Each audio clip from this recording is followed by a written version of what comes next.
1 Reis, capítulo 10, tá? Como sempre aqui eu vou fazer um resumão da aula passada, só para a gente pegar o fio da meada, para a gente recordar aí tudo que foi o Ailton, né, que fez a última aula, tudo que o Ailton falou. Brevíssimo resumo aqui, tá? A gente viu, a princípio, que capítulo 9, na continuação da narrativa ali da vida do rei Salomão, que governou a nação de Israel após a morte de seu pai Davi, né? Então, o capítulo 9, a princípio, demonstrou ali a importância das relações comerciais, diplomáticas, né? As grandes realizações que marcaram ali a vida, né, do rei Salomão. Então, o capítulo inicia mostrando a forma como o Senhor aparece pela segunda vez a Salomão após a construção do templo, não é verdade? Nesse encontro, algo importante, Deus promete ali que ele permaneceria ali com Salomão e com o povo de Israel, né? Só que teria uma condicional, logicamente, desde que eles continuassem, né, acatando ali, seguindo seus mandamentos, seus estatutos ali, né? Daquela aliança, o concerto que Deus havia feito com Salomão, não é verdade? Além disso, o capítulo 9 citou também alianças ali políticas e comerciais com Irão, né, que era rei de Tiro. Esse rei também forneceu material, madeira, ouro, que auxiliou ali na construção do templo, tá? Salomão também iniciou um projeto ali de fortificação de várias cidades, né, demonstrando dessa forma ali toda a segurança e estabilidade do país, né, a sua preocupação, tá? Só que a grande mensagem da aula passada do capítulo 9, que eu peguei ali, foi a ratificação da aliança de Deus com Davi, tá? Isso aí eu achei o principal ali, né? Deus não falha, Ele é perfeito. E a gente viu ali no versículo 2 que diz, o Senhor tornou a aparecer-lhe, né? Então esse versículo ele se refere a promessas, né? E também a advertências. Que no versículo seguinte, o 3 diz, o Senhor lhe disse, ouvi a tua oração e a tua súplica que fizeste perante mim. Então a gente aprende o quê? Que no contrato, né, colocando isso assim para nós humanamente falando, no contrato é bilateral, existem ali o que? Os direitos e os deveres, logicamente, de ambas as partes, né? E se um dos lados deixa de cumprir, não é verdade, alguma cláusula desse contrato, com certeza ali vai perder os direitos relacionados a esse acordo que foi firmado, tá? O que eu quero dizer com isso? Quando a gente deixa de observar os nossos deveres, né, consequentemente a gente vai perder os nossos direitos. Esse princípio jurídico também é antigo, é usado lá desde os primórdios, né, desde a criação. No princípio, Deus também fez um concerto ali, uma aliança com Adão, não é verdade? Eles quebraram essa aliança, nós todos sabemos da história. Mas a palavra, ela mostra várias alianças, né, de Deus com muitos homens ali, Abraão, Isaque, Jacó, Moisés, Josué, Davi e agora com seu filho Salomão, tá? Então, se ele cumprisse esse acordo ali com Deus, ele teria, assim, um reino bem sucedido, a garantia de uma sucessão, né, da sua genealogia, de seus herdeiros ali no trono de Israel. Mas caso ele se apartasse do Senhor, cairiam também sobre ele o que? As cláusulas punitivas, né? Vamos dizer assim, ou seja, ele e sua descendência sofreriam, sim, as consequências. Só que nós vimos também que no decorrer da história, né, do estudo aí, Salomão ele foi um bom administrador, pelo menos no início, né, do seu reinado ali.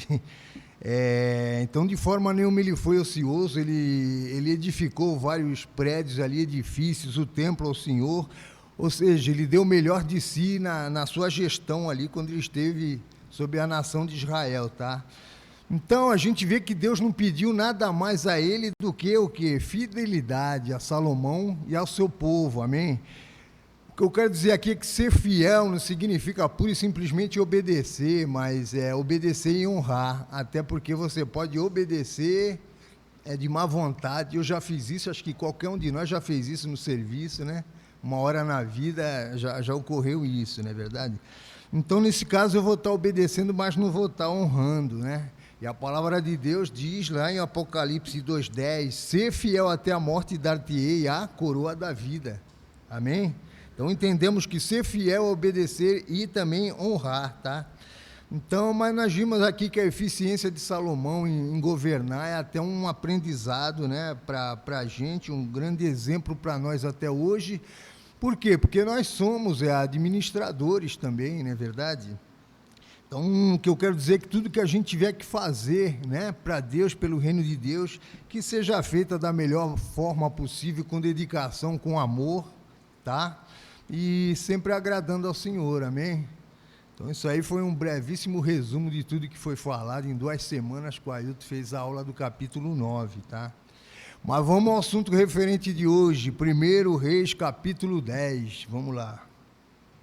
Vou fazer aqui também um esboço, um resumão, depois a gente entra aqui versículo por versículo, tá? Esse capítulo, ele concentra, né, principalmente ali na visita da rainha de Sabá ao rei Salomão, né?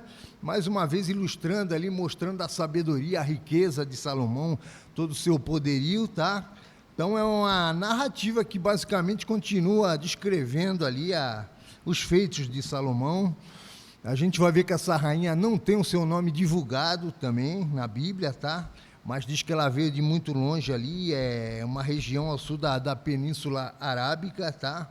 Para ver Salomão e, enfim, testar sua fama como sábio e como um rei próspero, né?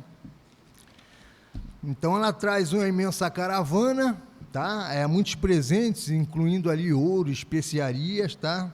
Esse gesto ali, ele simboliza o reconhecimento de toda a fama de Salomão como governante, né, como um grande líder proeminente, né, que ele foi, né, durante sua gestão ali em Israel.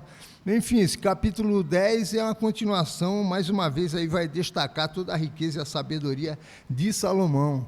Depois vai narrar também sua grande frota de navios, né? Diz que traziam tesouros de terras distantes, e depois fala sobre a organização do reino no sentido de fornecer alimentos para a casa real, ali para o palácio, tá? Então a gente vê que, no geral, o Salomão foi apresentado como um grande governante, homem próspero, né? Homem de Deus ali, quando estava no seu auge, porque depois a história, as próximas aulas vão ver o que ocorre, né?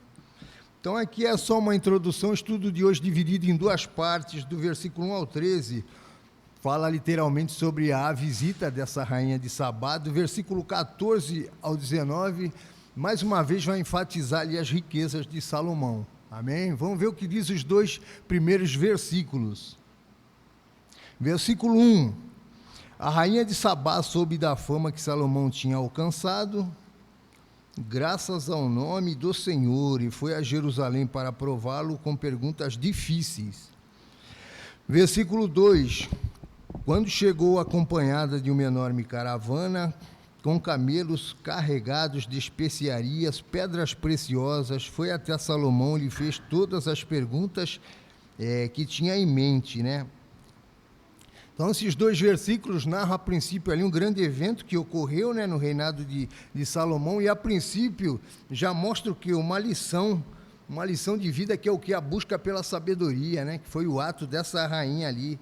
Porque o desejo dessa rainha levou ela a viajar, né, foi uma longa viagem para a época ali também, a longa distância para encontrar com Salomão. E tudo isso para ver se a reputação que esse rei tinha condizia com a sua fama, né? Que era um homem realmente sábio e próspero, não é verdade? E por que isso? Porque a fama dele ia além das fronteiras, além de Israel, mas, né, passava ali para as nações vizinhas. Então o autor, ele inicia esse capítulo 10 falando sobre a rainha de Sabá, que ouviu falar da sabedoria de um certo rei Salomão, né? Foi lá testar sua sabedoria.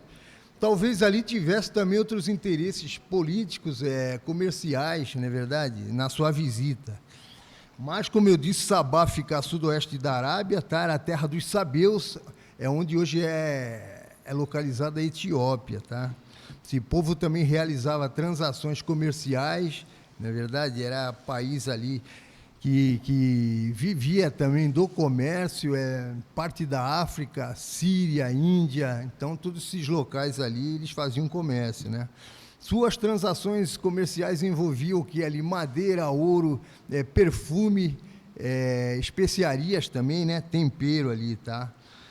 Enfim, essa rainha vai até Jerusalém ali, né? Para conhecer Salomão pessoalmente e sua sabedoria. A palavra diz que ela fez perguntas difíceis ali, né? Charadas, enfim, assuntos enigmáticos. A gente vê que isso aí era comum no Velho Testamento, na história de Sansão, né? Quando ele faz as charadas também, para testar o conhecimento, né?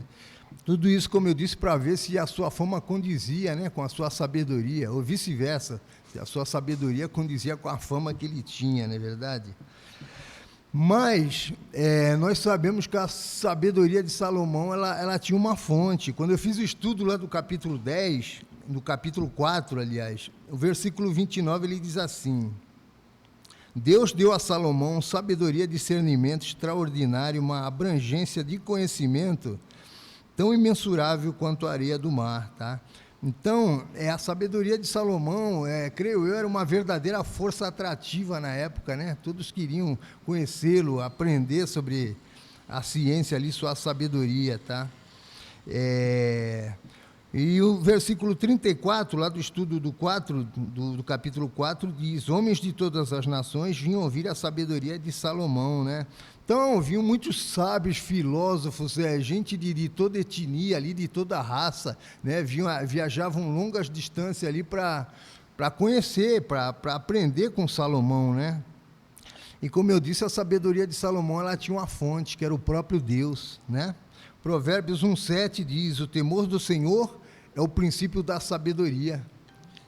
Mas a segunda parte desse Provérbios diz: mas os loucos desprezam a sabedoria e o ensino. Amém? Então a sabedoria de Salomão era enraizada ali no temor a Deus, não é verdade? E o primeiro versículo, como nós vimos da aula de hoje, já diz isso. Eu vou ler novamente, ó. A rainha de Sabá soube da fama que Salomão tinha alcançado, graças ao nome do Senhor. Então é sempre, né, graças ao Senhor. Amém? Versículo 2 diz que ela chegou com uma comitiva ali impressionante, né, uma caravana de camelos carregado ali de presentes valiosos, né, para Salomão. Esses presentes, mais uma vez, demonstram ali o respeito, né, à pessoa de Salomão, né, admiração pela sua sabedoria, tá? Aqui eu também entendo que a visita dessa rainha não é tão somente uma narrativa histórica, tá? Mas tem também um outro fundamento, tem um sentido espiritual. Por quê? Aqui reflete de que a ideia de que essa sabedoria de Salomão é a sabedoria de Deus, logicamente representada ali por Salomão, né? E que atrai todos aqueles que têm a boa vontade, que buscam a sabedoria divina, né? Que buscam a Deus, até porque a sabedoria, ela não é um atributo humano, né? Deus dá sabedoria, a palavra diz isso em Tiago 1,5, se alguém quer sabedoria, peça a Deus que Ele a dará deliberadamente, não é verdade? Então, a visita dessa rainha é um exemplo para nós, um ensinamento, né, de que a sabedoria, ela atrai a atenção, ela atrai o respeito, né? Não só no contexto histórico, mas também na busca pelo conhecimento, né? Então, até aqui a gente aprende o quê? Que Deus, desde aquela época e sempre até hoje, não é verdade? Ele quer sim que o seu povo sirva de vitrine, não é verdade? Somos o sal da terra e a luz do mundo, amém? Então, é dessa forma que tem que ser. Versículo 3 ao 5. Salomão respondeu a todas, aqui está falando das perguntas, né? Nenhuma lhe foi tão difícil que não pudesse responder. Vendo toda a sabedoria de Salomão, bem como o palácio que ele havia construído, e o que era servido em sua mesa, o lugar dos seus oficiais, os criados, copeiros, todos uniformizados, e os holocaustos que ele fazia no templo do Senhor, ela ficou impressionada, né? Então, como diz a palavra, a rainha chegou ali com a sua grande comitiva, trouxe presentes ali, né, para Salomão. Depois faz uma série de perguntas a Salomão, né, desafiando ele com vários enigmas ali, né, até para avaliar a profundidade, a extensão do seu conhecimento, né. E no versículo 3 diz que ele responde todas as perguntas ali, né? Então, com isso, a rainha pôde confirmar, enfim, que a sabedoria de Salomão, ela estava totalmente de acordo com a sua reputação, com a fama que ele tinha de um grande rei sábio e próspero, tá? E no versículo 5 diz que a rainha ficou impressionada. Algumas versões bíblicas diz que ela ficou fora de si, né? Esse versículo também traz aqui um ensinamento, um alerta para a gente, não é verdade? Essa rainha, ela visitou Salomão e ficou maravilhada com tudo que ela viu, não é verdade? Aí eu pergunto, como é que será que ficam as pessoas ao visitar a nossa vida, o local onde a gente congrega, não é verdade? A nossa casa, né? O que será que dizem a nosso respeito? Será que a nossa reputação também condiz, né, com a gente sendo fiel a Deus, né? Isso aí é só para refletir. Vamos lá, versículo 6 em diante. Disse ela então ao rei: tudo o que ouvi em meu país acerca de tuas realizações e de tua sabedoria era verdade, mas eu não acreditava no que diziam, até ver com meus próprios olhos. Na realidade, não me contaram nem a metade. Tu ultrapassas em muito o que ouvi, tanto em sabedoria como em riqueza. Como devem ser felizes os homens da tua corte, que continuamente estão diante de ti e ouvem tua sabedoria. Bendito seja o Senhor, o teu Deus, que se agradou de ti e te colocou no trono de Israel. Por causa do amor eterno do Senhor para com Israel, ele te fez rei para manter a justiça e a retidão, né? Então, após a rainha ficar impressionada ali, sem palavras, com tudo que ela viu ali, né? Após conhecer Salomão, ela reconheceu, enfim, que tudo que ela viu ali, que ela presenciou, era verdade. Aliás, era muito mais do que contaram a ela, né? Esses versículos, mais uma vez, só vem comprovar que sua sabedoria era reconhecida, né? Era admirada ali por estrangeiros, né? Como eu disse, a busca pela sabedoria, ela transcende fronteiras, não é verdade? Países ali, etnias, raças, todos vinham até Salomão, tá? Sempre a sabedoria, ela atrai a atenção, logicamente, dos que buscam, né, essa sabedoria. Então, eu volto a dizer, vale muito a pena a força de vontade, aprender. Eu aprendi isso aí com uma patroa que eu tinha numa fábrica que eu trabalhei. Ela falava para as meninas, para as ajudantes: vamos aprender, a cabeça não cresce, a sabedoria, né, você pode saber muita coisa, está ali, você guarda para sempre. Outra coisa interessante, o fato dessa rainha reconhecer o Deus de Israel e a aliança ali com o seu povo, aqui entra mais ou menos uma política, né? Não indica necessariamente que ela se comprometeu espiritualmente, né, com o Senhor, até porque o politeísmo era comum na época, né? A grande maioria adorava diversos deuses ali, tá? Mas existe sim a possibilidade dela ter tido uma experiência ali espiritual, não é verdade? Após ter visitado Salomão e ter se impressionado com tudo que ela viu, com tudo que ela presenciou ali. A gente vê uma ocorrência semelhante aqui com Irão, rei de Tiro. Lá no capítulo 5, versículo 7, diz assim, ó: ouvindo Irão as palavras de Salomão, muito se alegrou e disse: bendito seja hoje o Senhor, que deu a Davi um filho sábio sobre este grande povo, né? Então era reconhecido, tá? Então existe essa possibilidade, e a Bíblia não fala mais nada acerca dessa rainha após ela voltar ao seu país de origem com a sua caravana, né? Porém, a gente vê no Novo Testamento, em Mateus 12:42, onde diz: a rainha do sul se levantará no juízo com essa geração e a condenará, porque veio dos confins da terra para ouvir a sabedoria de Salomão, e eis aqui quem é maior que Salomão, né? Aqui falando as palavras de Jesus. Então, sei lá, isso eu acho que me leva a crer que ela, né, se tornou uma adepta da fé dos hebreus, né? Versículo 10. E ela deu ao rei 4 toneladas e 200 quilos de ouro e grande quantidade de especiarias e pedras preciosas. E nunca mais foram trazidos tantas especiarias quanto as que a rainha de Sabá deu ao rei Salomão. Em algumas versões aqui diz 120 talentos de ouro, tá? Mas na versão que eu costumo usar, a NVI, ela já vem convertida, né? Verdade, o peso. Já narra o peso aqui convertido, dá 4 toneladas e 200 quilos, 4.200 quilos de ouro. É muito ouro, né? Então aqui a gente vê e reconhece mais uma vez o quê? Que a sabedoria, a generosidade, né, só fortaleceu ali os laços, né, entre as nações na época. Verso 11. Os navios de Irão, que carregavam ouro de Ofir, também trouxeram de lá grande quantidade de madeira de junípero e pedras preciosas. O rei utilizou madeira para fazer a escadaria do templo do Senhor e a do palácio real, além de harpas e liras para os músicos. Nunca mais foi importado nem se viu tanta madeira de junípero.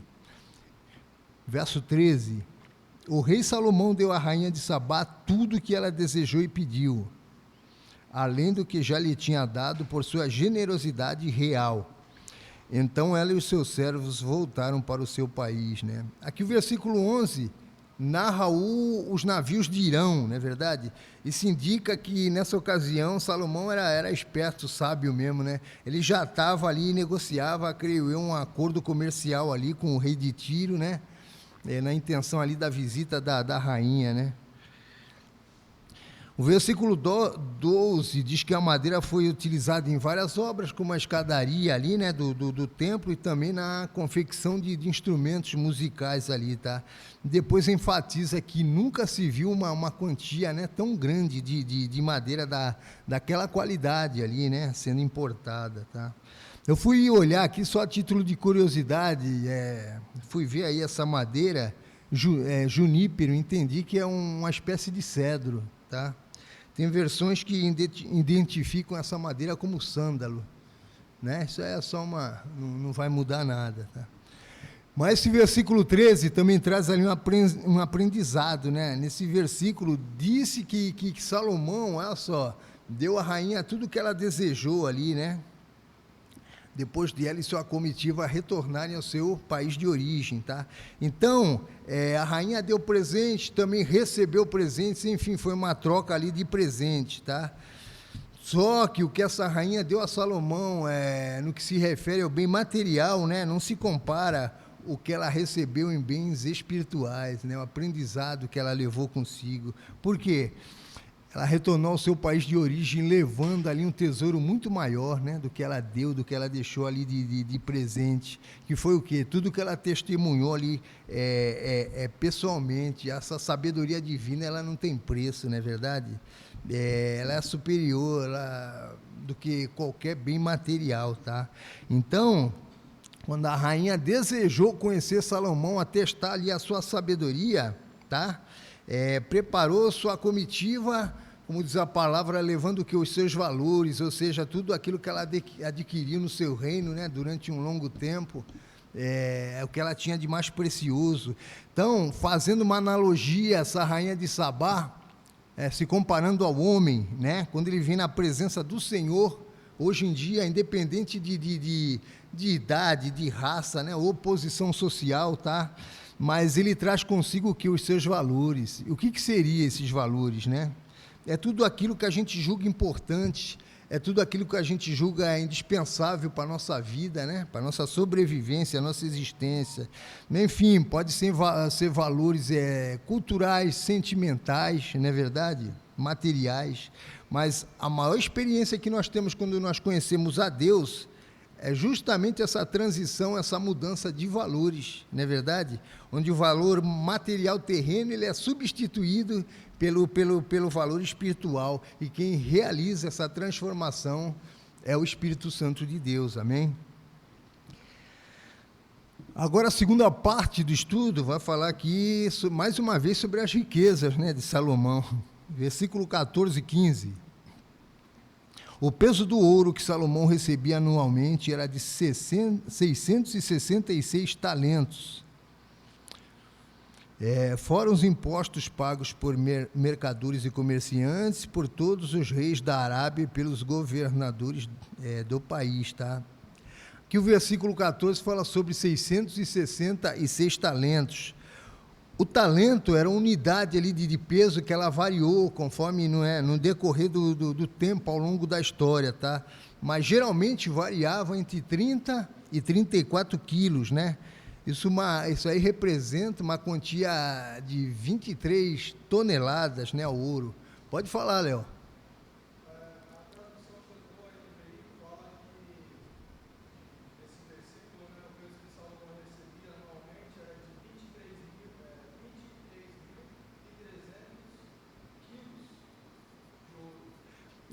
Foi isso que eu falei aqui, né? Por volta de 23 toneladas. Tinha mais 300 quilos, né? Então, isso é o que Salomão recebia por ano, além dos impostos, né, que ele recebia, também impostos ali, que ele recebia dos reis árabes, tá? Fora o que ele recebia dos intendentes ou administradores, né? Na outra aula eu falei que ele dividiu o reino, tinham 12 administradores que proviam ali para a Casa Real, né? Pro palácio, tá? Então ele recebia dinheiro, valores ali de várias fontes, né? A gente vê que ele ganhou riquezas, né? Tributando também, até isso ele fez, os que passavam ali pelas rotas, né, navais, então internacionais, tudo isso era a fonte de renda, fazia com que a nação ficasse cada vez mais rica. Versículo 16, o rei Salomão fez 200 paveses grandes de ouro batido, 600 ciclos de ouro mandou pesar para cada pavês. Pavês aqui não é o doce não, tá? Pavês é um escudo grande, um escudo retangular e grande, que ele oferecia uma maior proteção ali ao combatente, né, ao soldado, né? Justamente pelo seu tamanho, pelo seu formato ali, tá? Mas a palavra diz que foi usado 600 ciclos para cada escudo. Aqui entra outra questão aqui, tá na Bíblia de Estudo Almeida. Um ciclo equivale a 11,424 gramas, que multiplicado por 600 equivale a aproximadamente 6,800 kg e poucas gramas, né, de ouro para cada escudo. Porém, a Bíblia, a NVI, ela fala sobre 3,600 kg de ouro para cada escudo, né? Então eu não entendi também essa divergência, porém, a Bíblia de Estudo Almeida, ela usa como referência lá o livro de Gênesis ainda, né? Gênesis 24, 22. E, como eu disse, as unidades de peso sofreram variação ao longo da história, eu creio que pode ser isso, né? Mas o fato é que foi usado muito ouro, não é verdade? Até nos escudos ali, né, ornamentais. Próximo versículo também narra isso, ao 17. Fez também 300 escudos de ouro batido, 3 arretés de ouro mandou pesar para cada escudo, e o rei os colocou na casa do bosque do Líbano. Então, o total foram 500 escudos ornamentais ali, todos trabalhados em ouro, não é verdade? Decoravam ali a casa o bosque do Líbano, que nós já falamos em outras aulas, tá? Que foi a construção de Salomão. Então, esses escudos eram usados também em ocasiões ali cerimoniais, tá? Depois da morte de Salomão, Jerusalém foi invadida ali pelo rei Sisaque, ele levou, né, roubar esses escudos, e Roboão depois ele substituiu esses escudos por outros acho que de bronze ou cobre. A gente vai ver isso aí com detalhe nas próximas aulas, lá capítulo 14, tá? Mas a gente vê aqui, mais uma vez, um aspecto notável, né, do reinado do rei Salomão, que foi a produção de escudos de ouro, né, símbolos da sua riqueza, de todo o poderio ali, militar, tá? Esses escudos também simbolizavam a proteção divina sobre Israel. Versículo 18. O rei mandou fazer ainda um grande trono de marfim revestido de ouro puro. O trono tinha 6 degraus e o seu encosto tinha a parte alta arredondada. Nos 2 lados do assento havia braços com um leão junto a cada braço. 12 leões ficavam nos 6 degraus. um de cada lado, nada igual havia sido feito em nenhum outro reino. Todas as taças do rei Salomão eram de ouro, bem como todos os utensílios do palácio da floresta do Líbano. Não havia nada de prata, pois a prata quase não tinha valor nos dias de Salomão. O rei tinha no mar uma frota de navios mercantes junto com os navios de Irão. Cada 3 anos a frota voltava, trazendo ouro, prata, marfim, macacos e pavões, né? Então, o versículo 18 ao 20 fala aí, mais uma vez, sobre todo o poderio, a riqueza de Salomão, não é verdade? Fala sobre esse grande trono de marfim, né?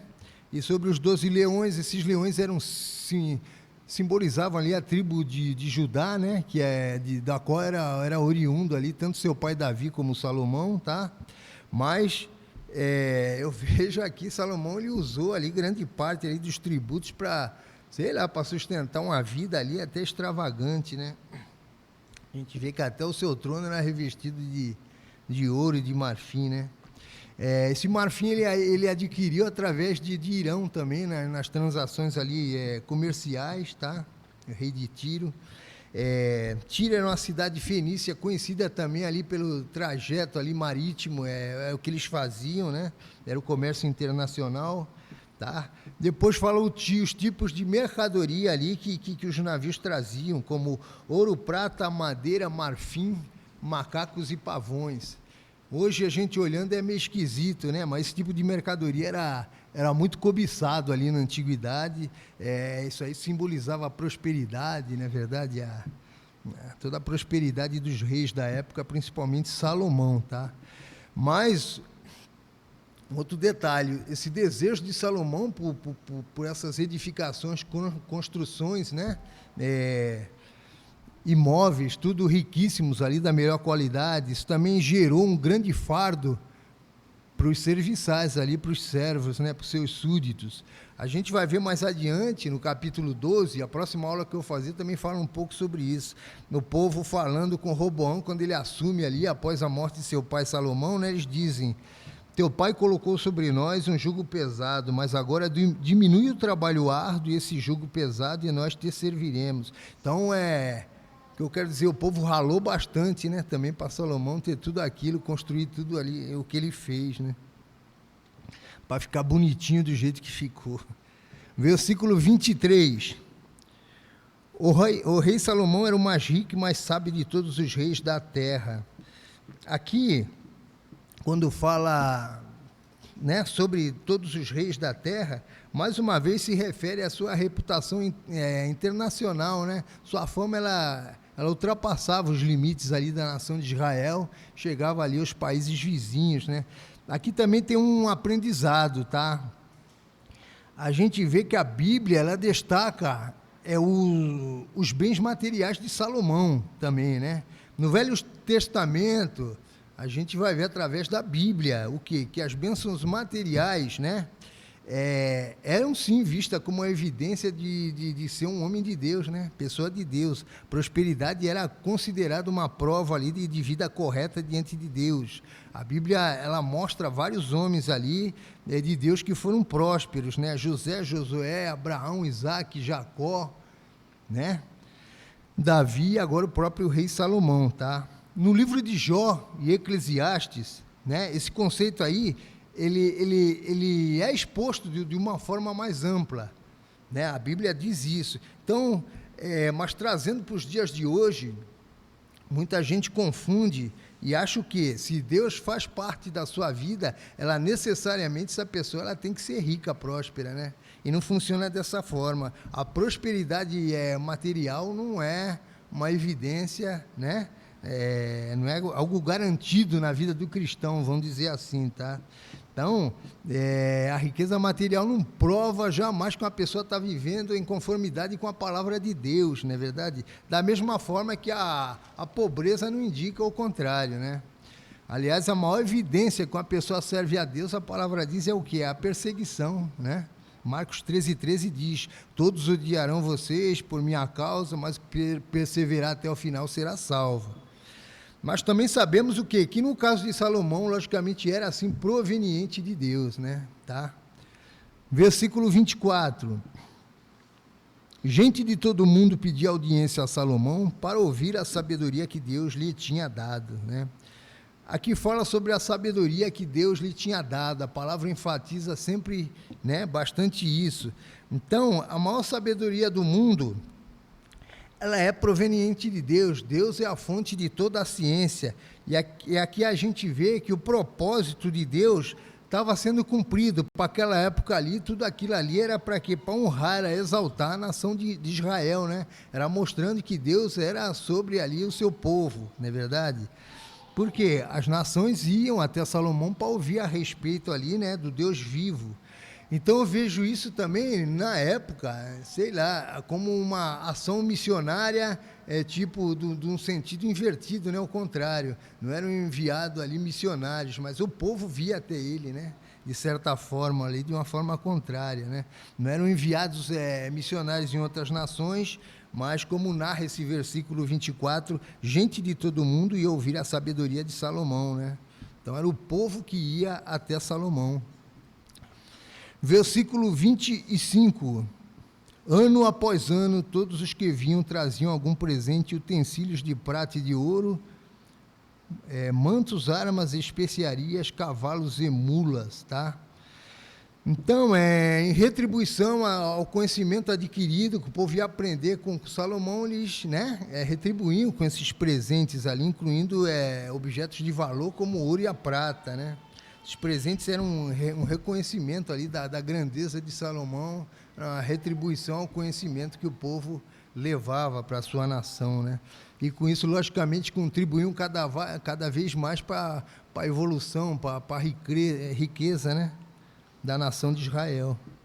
Versículo 26.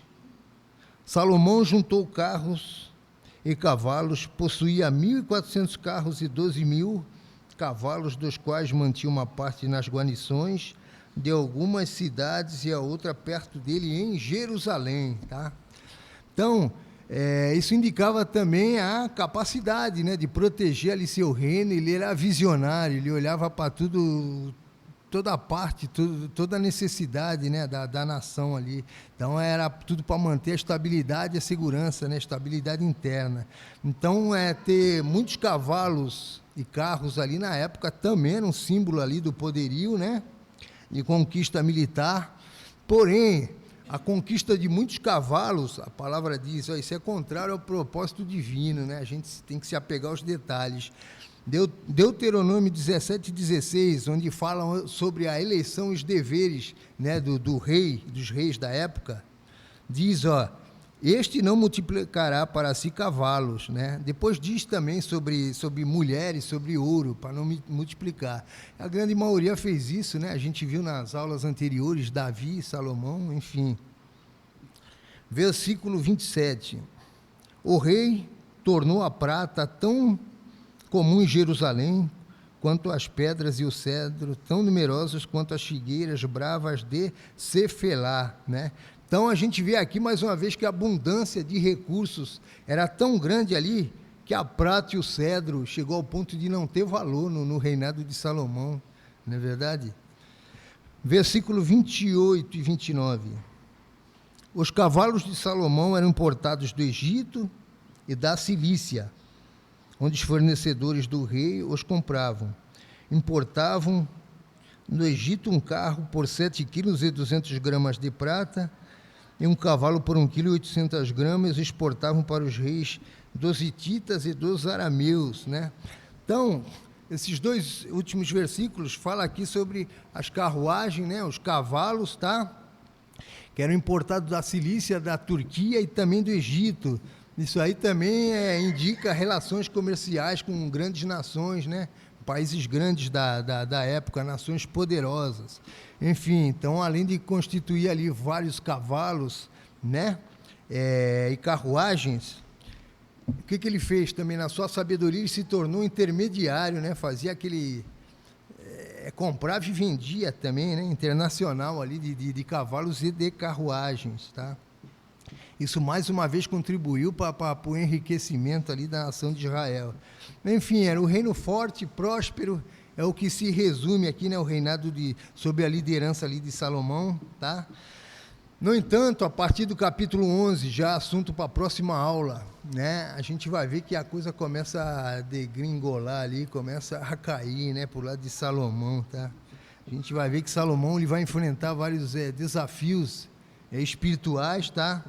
Então, isso mais uma vez volta a enfatizar que a grandeza material, ela não representa muito, né? O poderio militar, tudo isso aí Voltando novamente, o versículo 24 diz: gente de todo mundo de ouvir a sabedoria que Deus tinha dado a Salomão. Então é a sabedoria de Deus, não é verdade? Porque o mundo tem sede da presença de Deus. Isso sempre foi assim, o mundo sempre foi assim, né? Tanto naquela época como hoje, tá? O homem necessita de Deus, isso aí vem desde a queda lá de Adão. Por isso que eu volto a dizer, o cristão ele tem que ser o sol da terra, a luz do mundo, não é verdade? Devemos sempre procurar manifestar o caráter de Cristo nas nossas atitudes, no nosso viver, no nosso dia a dia, né?